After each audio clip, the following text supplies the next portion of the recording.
Mateo capítulo 9, versículo 1. Entonces, entrando Jesús en la barca, pasó al otro lado y vino a su ciudad. Y sucedió que le trajeron un paralítico tendido sobre una cama. Y al ver Jesús la fe de ellos, dijo al paralítico: Ten ánimo, hijo, tus pecados te son perdonados. Entonces algunos de los escribas decían de sí: Este blasfema. Y conociendo Jesús los pensamientos de ellos, dijo: ¿Por qué pensáis mal en vuestros corazones? Porque, ¿qué es más fácil decir? ¿Los pecados te son perdonados? O decir: levántate y anda. Pues para que sepáis que el Hijo del Hombre tiene potestad en la tierra para perdonar pecados, dice entonces al paralítico: levántate, toma tu cama y vete a tu casa. Entonces él se levantó y se fue a su casa. Y la gente al verlo se maravilló y glorificó a Dios, que había dado tal potestad a los hombres. Señor, te damos gracias en esta mañana por tu amor, por tu misericordia, por la oportunidad que nos das de poder ver la luz de un nuevo día. Te rogamos con todo nuestro corazón que esta palabra que vamos a hablar el día de hoy pueda caer como una semilla en tierra fértil, dar fruto al 100%. Señor, que pongas un carbón encendido en mi boca y únicamente palabra inspirada por ti pueda salir de mi boca en esta mañana. Te ruego, Señor, también, Señor, que bendigas a mis hermanos en sus casas, que los bendigas en sus trabajos, que los fortalezcas para poder seguir adelante en medio de esta adversidad. Te pedimos por la pandemia mundial, todo lo que está sucediendo. Te pedimos que traigas sanidad a nuestra tierra y que traigas una pronta recuperación para todos aquellos que han sido contagiados. Te damos gracias en esta mañana, en el nombre de Jesús. Amén. La clase pasada miramos cómo Jesús cruza el lago en la barca donde se levantó una gran tempestad, con uno de los principales objetivos de ir a buscar a aquel hombre atormentado por la legión de demonios. Vimos cómo el Rey de Reyes y Señor de Señores suspende toda actividad para ir a rescatar a aquel hombre. Ahora Jesús regresa al otro lado del lago, a Capernaum. Lucas y Marcos relatan esta gran historia diciendo que Jesús se encontraba dentro, al parecer, de una casa. Y como su fama se había extendido de una manera impresionante, muchas personas estaban en ese lugar, tanto que ya no cabía nadie más dentro de la casa. Sucedió que unos hombres tenían a un amigo que era paralítico, y yo puedo imaginarme cómo habían escuchado de Jesús y sabían que él podía sanarlo. Ellos no dudaron. Al llevar a su amigo, tenían la certeza de que si lograban acercarlo a Jesús, Jesús lo iba a poder sanar. Así que, según el relato de Lucas y Marcos, ellos, al ver que no podían entrar, hicieron un hoyo en el techo y lo bajaron. Esta acción le agradó a Jesús en gran manera. ¿Tú por qué crees que a Jesús le haya agradado esta acción?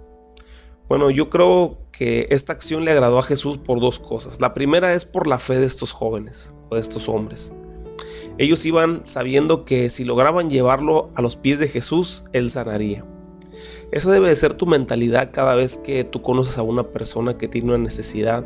Puede ser una enfermedad física, pero también puede ser una enfermedad del alma, del corazón. Raíces de amargura, orgullo, todas aquellas cosas que como humanos nos agobian. Cuando tú veas a una persona, tú tráela a los pies de Jesús. Preséntale a Jesús como su Señor y Salvador. Y yo te puedo asegurar que esa persona va a ser sanada por el poder que tiene Jesús.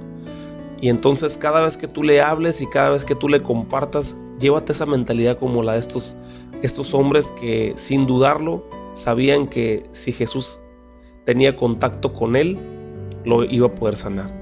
Entonces yo quiero decirte también que esa persona que tú estás presentándole a Jesús, en el momento en que tenga contacto con Jesús, esa persona va a ser transformada para ya nunca más ser la misma. Entonces yo creo que la primera cosa por la cual Jesús se agradó es por la fe de ellos. La segunda cosa es por la misericordia que ellos estaban haciendo con este joven o con este hombre. ¿Sabes cuánto valora Dios la misericordia que nosotros hacemos hacia las personas? Nada más para que te des una idea, toda la Biblia se resume en dos mandamientos: el amor a Dios y el amor a tu prójimo. Toda la Biblia, absolutamente toda la Biblia, toda la Escritura, desde el Génesis al Apocalipsis, se resume en dos cosas importantes: tu amor hacia Dios y tu amor hacia los hombres, hacia tu prójimo. Entonces, si logramos cumplir con estas dos cosas, tenemos el cielo asegurado. Y dentro de esta parte del amor al prójimo entra la misericordia. En este tiempo podemos nosotros seguir trayendo paralíticos y enfermos a los pies de Jesús a través de nuestras oraciones. Cada vez que nosotros pedimos por sanidad, estamos trayendo en su lecho a los pies de Jesús, y Jesús mira con agrado este acto de amor y misericordia que nosotros hacemos. Así que cada vez que tengas oportunidad de orar por un enfermo, por una persona con necesidad, que eso es que en mi corazón espero que sea diario, el Señor está desde el cielo mirando tu corazón y agradándose de lo que estás haciendo. Entonces hemos podido ver nosotros muchos milagros realizados a través del poder de la oración. ¿Por qué? Porque es algo que está en el corazón de Dios, es algo que le agrada a Dios, y a Dios lo que más le impacta es la misericordia que nosotros tenemos como hombres por otros hombres. Es como cuando tú miras a tus hijos y los miras que entre hermanos se aman mucho. Cuán grande gozo tenemos nosotros como padres al poder ver a nuestros hijos amándose. De esa misma manera, Jesús, al vernos amando a nuestros hermanos, a nuestro prójimo, también se llena de gozo Él. Ahora, en esta historia vemos algo que hace Jesús para probar el corazón de los escribas y los fariseos, los cuales solo estaban ahí para criticarlo. Delante de ellos Él les dice que le dice a esta persona, al paralítico: tus pecados te son perdonados. Jesús ya sabía lo que en la mente de estas personas estaba. La mente es un lugar donde nadie, absolutamente nadie puede entrar. En tu mente absolutamente nadie puede entrar. Tú puedes estar con una apariencia de piedad por fuera, de amor, pero dentro de ti tus pensamientos pueden estar pensando lo peor contra las personas. Pero como nadie te puede ver, nadie puede ver tus pensamientos, tú te sientes seguro ahí pensando lo que no puedes decir ni hacer. Pero hay alguien que sí conoce tus pensamientos, y ese es Dios. Jesucristo, siendo Dios mismo, es capaz de ver lo que había en la mente de estas personas. Dice la palabra de Dios en Jeremías 17:9: engañoso es el corazón más que todas las cosas y perverso. ¿Quién lo conocerá? Yo, Jehová, que escudriño la mente, que pruebo el corazón para dar a cada uno según sus caminos, según el fruto de sus obras. Qué tremendo es esta escritura. Así que estos hombres estaban pensando que Jesús blasfemaba, porque ¿quién era Él para perdonar los pecados? Solo Dios podía hacer eso. Ellos no tenían el entendimiento más que de ver lo que estaba frente a sus ojos. Y ellos no podían ver espiritualmente que a quien tenían de frente era a Dios mismo encarnado. Qué tremendo, ¿no? Así que Él les hace una pregunta retórica. ¿Qué es más fácil? Le dice: ¿decirle que sus pecados le son perdonados o decirle levántate y anda? Claro que ellos sabían que era mucho más sencillo decirle tus pecados te son perdonados, porque tú le puedes decir a una persona tus pecados te son perdonados y no sabemos lo que en realidad está pasando dentro de su vida, o dentro de su mente, o dentro de su corazón, o si en realidad Dios le ha perdonado sus pecados. No sabemos. No es algo que nosotros podamos medir, no es algo que nosotros podamos palpar. Sin embargo, obrar un milagro era algo de otro nivel. Ahí sí se iba a ver el poder manifiesto de Dios. Jesús le dijo que Él tenía potestad, y cuando le dijo Jesús que Él tenía potestad, se refiere a una autoridad o a un derecho legal, un gobierno donde todas las cosas se someten a su autoridad. Lo pudimos ver en la tempestad, cuando Jesús calmó la tempestad después de que se subieron al barco y empezó una gran tempestad. Empezó el barco a moverse a través de las olas, a través del viento, y ellos estaban con mucho miedo, los discípulos. Sin embargo, dice que se levantó Jesús y reprendió a los vientos, y en ese momento se hizo gran bonanza. Esa es la potestad de la que estamos hablando que tenía Jesús, esa autoridad para poder saber que todas las cosas se someten a su autoridad.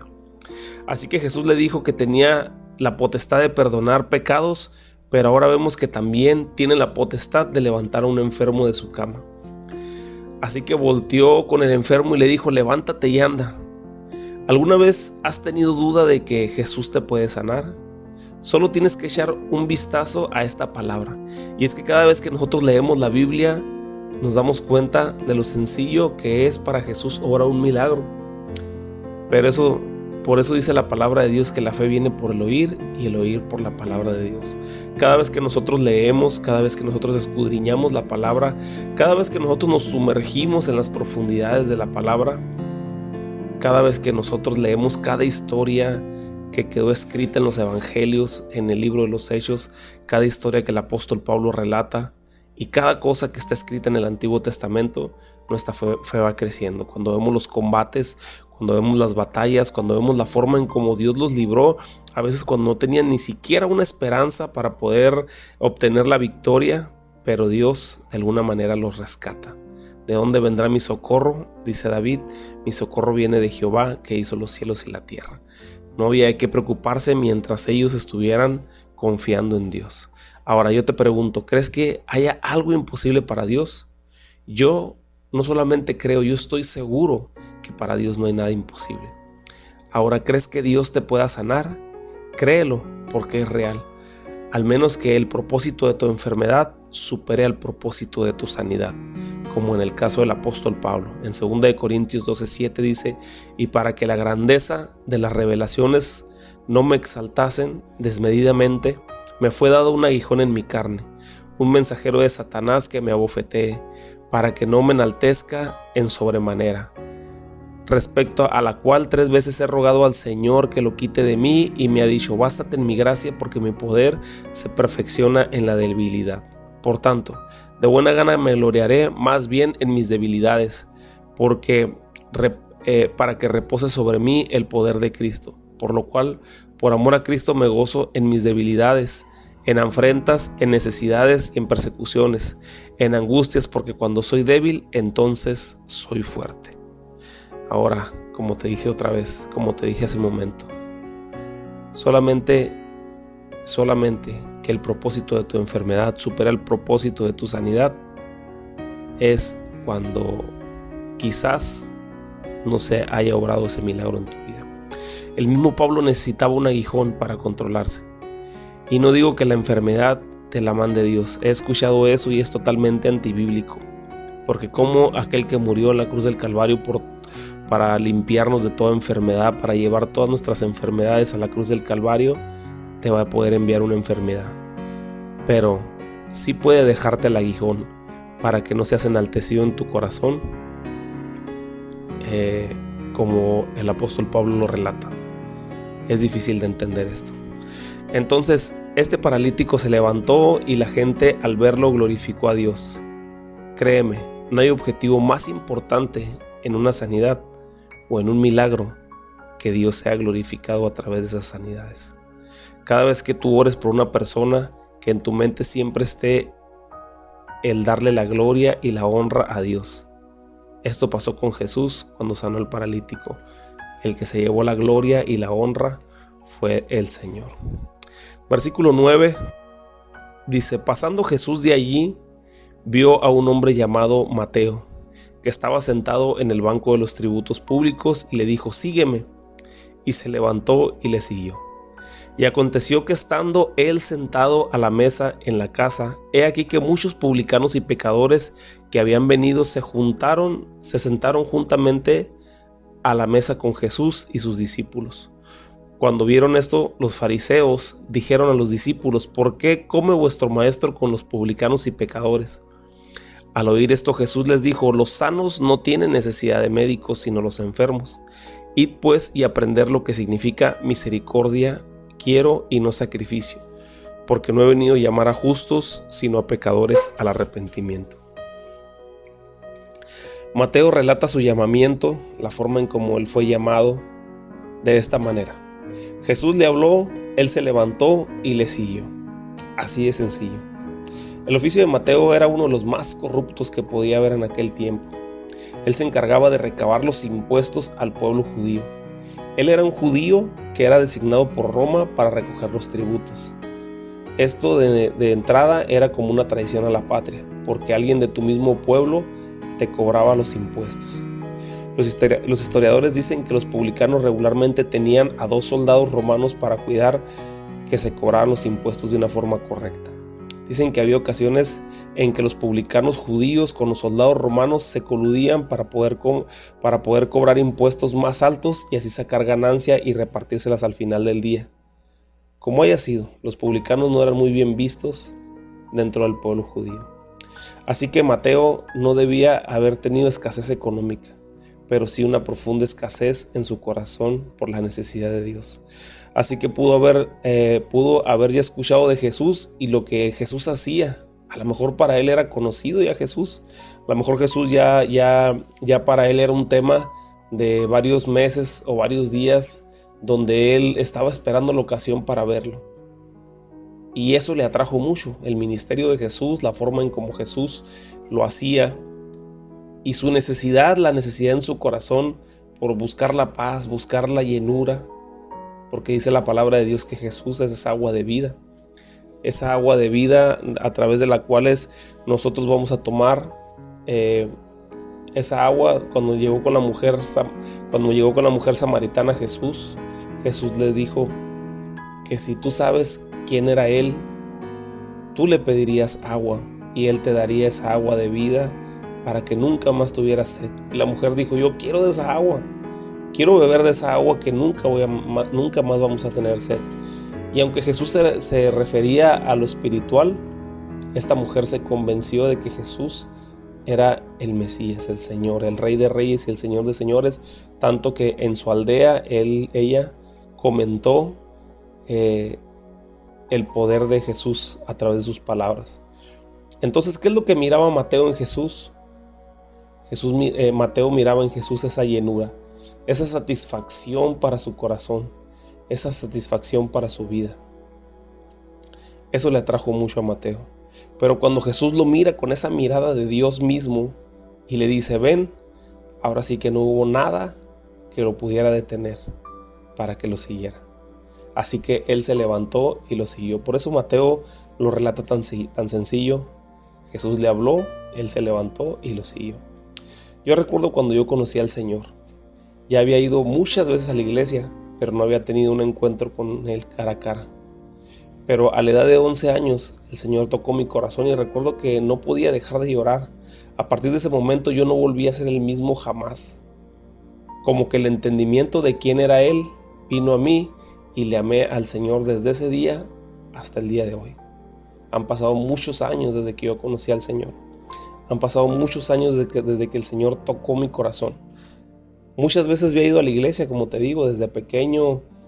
Quizás yo visité mucho tiempo la iglesia, pero nunca había tenido un encuentro como ese día. Ese día un calor recorrió mi cuerpo. No te puedo decir a qué sabe porque sería difícil decirte a qué sabe el mango, a qué sabe la naranja. Si yo te digo a qué sabe la naranja, pues la naranja sabe a naranja. Pero hasta que no la pruebes es cuando tú sabes verdaderamente a qué sabe la naranja. Entonces Jesús tocó mi corazón de una forma impresionante. El Espíritu Santo vino a mi vida, me llenó y desde ese momento yo fui convencido totalmente de que Él era el Rey de Reyes y el Señor de Señores. Y hasta este momento yo te puedo decir que he permanecido enamorado de Dios, enamorado del Señor, y que me pesa muchas veces cuando no puedo hacer más para Él. Si tú solamente has simpatizado con este mensaje, es decir, te agrada lo que escuchas, te agrada el mensaje, te agrada la palabra, te gusta escucharlo, pero no has tenido un encuentro con Él cara a cara, pídeselo de rodillas y Él te va a mostrar cosas que aún ni siquiera tú te imaginas. Regresando un poquito a Mateo estaba tan contento por haber conocido a Jesús, porque Jesús le habló, porque Jesús lo invitó a ser parte de su ministerio, que él le invita a Jesús, hace una comida para Jesús, para invitarlo a comer, para que pasara un tiempo con él en su hogar. Pero no solo a Jesús, sino también a sus amigos, a los discípulos, pero también a los amigos de Mateo, a los publicanos y a uno que otro pecador, porque él sabía que ellos también necesitaban conocer de Jesús. Si tú has encontrado la salvación, ese regalo precioso que Dios nos ha dado a través de Jesús, no puedes quedarte callado. Haz una fiesta, invita a tus amigos, que ellos conozcan también la salvación que es a través de Jesús. Así que Jesús va a comer con ellos y esto no le causó agrado a los fariseos. ¿Quiénes eran los fariseos? Los fariseos eran aquellos hombres que conocían en gran manera la ley de Moisés. Eran esos religiosos que a través de sus tradiciones habían sometido a los hombres a cargas que quizás ni ellos podían seguir. Ellos empezaron a criticar a Jesús por sentarse a la mesa con este grupo de pecadores, pero Dios no mira lo que mira el hombre, sino Dios mira el corazón y la necesidad que había en ellos. Por eso Jesús no se limitó, aunque Él sabía, porque para Jesús no había nada oculto. Él sabía qué pecados habían cometido, Él sabía qué clase de personas eran, y sin embargo Él no se limitó a sentarse con ellos a comer. Jesús nunca se va a espantar por lo que tú hayas hecho. Jesús nunca se va a espantar por lo que tú hayas vivido en tu pasado. A Él no le impresiona, a Él no le asusta. Él lo que está mirando es para limpiarte tus pecados pasados y para darte una nueva vida a partir de este momento. Una vida futura, una vida de gloria, una vida de bendición, porque dice su palabra que nosotros vamos de gloria en gloria y de victoria en victoria. Así que Jesús entonces les contesta a estos fariseos: los sanos no ocupan médico, sino los enfermos. Yo he venido a llamar a los pecadores al arrepentimiento, porque si estoy entre puros justos, pues ¿de qué me sirve? Si ellos ya son justos, ya no necesitan salvación. Por eso si tú algún día vas a una iglesia y miras a algunas personas que son bien criticonas, no les hagas caso. Por eso están en la iglesia, porque necesitan un cambio, porque necesitan ser transformados por el Señor. La enseñanza de que Jesús estaba con los pecadores hay que verla con mucho cuidado, porque hay muchos que dicen que así como Jesús, nosotros debemos de andar en medio de los pecadores. Y esto implicaría, según a su manera de ver las cosas, el ir a los bares para poder alcanzarlos, el poder embriagarse. Sin embargo, esto es totalmente falso. Jesús estaba en medio de ellos, no para alcoholizarse, no para tatuarse, no para ser igual que ellos, sino para que a través de la palabra, a través del testimonio, ellos fueran transformados. Así que cualquiera que te diga que puedes tomar alcohol, irte a las fiestas de parranda, a los antros, con el objetivo de alcanzar al perdido y al necesitado, quiero decirte que eso es una mentira del diablo, totalmente errada. Pero una recomendación que yo te hago como pastor es que trates de darle la confianza a las personas, para que ellos se sientan con el deseo de poder abrir su corazón y contarte sus problemas, y así tú puedas ayudarlos, primeramente en oración y también para darles un consejo. ¿De qué nos sirve estar en medio de puros cristianos convertidos y convencidos? Es muy bueno la comunión entre hermanos, obviamente eso es bíblico. El libro de los Hechos habla de la comunión que tenían entre hermanos, que todas las cosas las tenían en común, el bien común entre todos ellos vendían las propiedades y se alimentaban y repartían conforme a las necesidades que tenían. Es muy bonito, siempre ha sido muy bonito, pero recuerda que sobre eso también tenemos nosotros un llamado a traer a los que están perdidos. Los que están perdidos en el alcoholismo, en la drogadicción, en el pandillerismo, los que son homicidas, los que son idólatras. Todos ellos hemos sido nosotros llamados a hablarles al arrepentimiento. Como dijo Jesús, yo no he venido a los justos, sino a los pecadores para hablarles, para jalarlos al arrepentimiento. Es una tarea que el Señor Jesús nos ha dejado. Pablo dijo: a los griegos me hago griego, pero no quiere decir que él practicaría las cosas que hacían los griegos para así poder simpatizar con ellos. Más bien él se refiere a que buscaría la manera de conocer todo sobre ellos con el fin de presentarles a Jesús desde un punto de vista que ellos pudieran entender, desde la perspectiva griega, desde una perspectiva donde ellos pudieran comprender la esencia y el objetivo de Jesús. ¿Y quién era Jesús? Que es nuestra salvación y el único puente de salvación para toda la humanidad. Así que Jesús les dijo: yo he venido a llamar a los pecadores al arrepentimiento. Yo te digo, nuestra labor sigue siendo la misma que Jesús nos dejó. Hagámoslo con amor, pasión, sabiendo que Él no quiere que nadie se pierda, sino que todos procedan al arrepentimiento.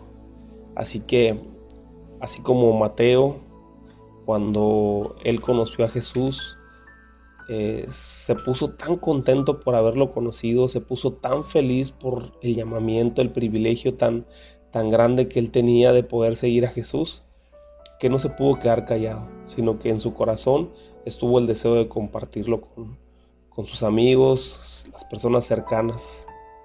¿Cuántas veces hemos conocido y hasta cuántas veces nosotros mismos lo hemos hecho? Hemos conocido a Jesús y en lugar de externarlo o presentárselo a las personas, a veces nos reprimimos y nos quedamos con ese gran tesoro para nosotros. Y sí, verdaderamente nos satisface, nos llena, estamos tranquilos, empezamos a vivir una nueva vida, pero nos quedamos con esa bendición.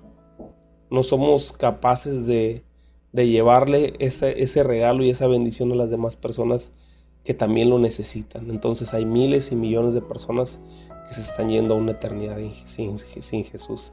Así es que como iglesia yo te convoco, como iglesia yo te animo a que tú compartas, así como Mateo, con esa felicidad de que tu familia ha sido salvada, que tu familia ha sido transformada, que ahora se escribe una nueva historia en tu familia. De esa misma manera tú lleva esa salvación a las personas.